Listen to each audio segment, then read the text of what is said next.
Sar xogħol ta' manutenzjoni fuq il-Park tal-Familja Futi Line li ta' kull tmiem il-ġimgħa jkun infittex minn miet ta' familji.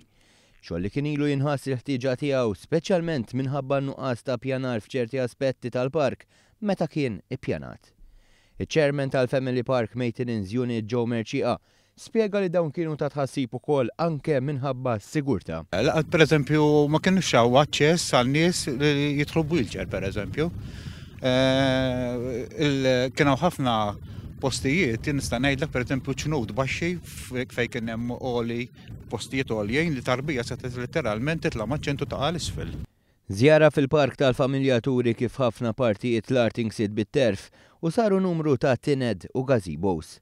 Żidu wkoll numru ta' latrini u kienu installati diversi kameras ta' sigurtà biex ikun evitat il-vandaliżmu.